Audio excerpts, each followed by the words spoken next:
over the past 40 years, again, and I keep coming back to this notion of 40 years, I think that when historians look back, they will see that this has been an incredibly seismic period in all kinds of ways in the relations between Islam and the non-Islamic world.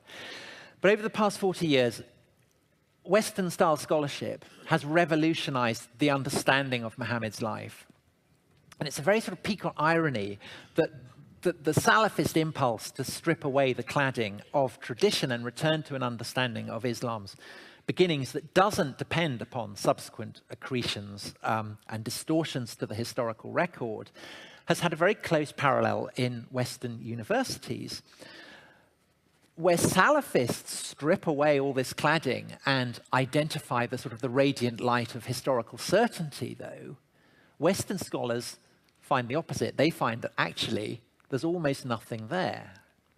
Indeed, the consensus now, I think, probably among most scholars who study early Islam, would be that we know less about the historical Muhammad than we do about the historical Jesus. And I think that if we look at the way in which Christian traditions and biblical traditions were historicized over the past 200 years, we can see that the inexorable process of historicizing Islam is bound over the long term. We may be talking decades or centuries here, but it is bound to have an impact upon the literalism with which many Muslims today are tempted to interpret their scriptures and their understanding of their prophet. When the evidence for what the historical Muhammad said and did is so patchy, I think that it becomes increasingly difficult to insist that the inheritance of writings about him is not thoroughly contingent.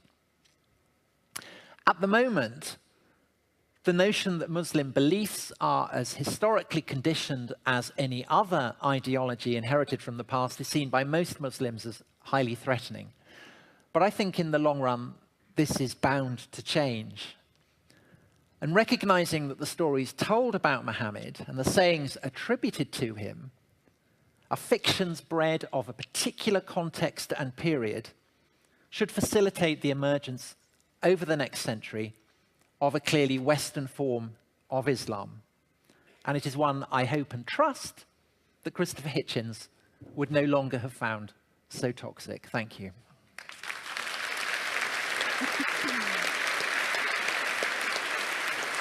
Do you want me to stay here?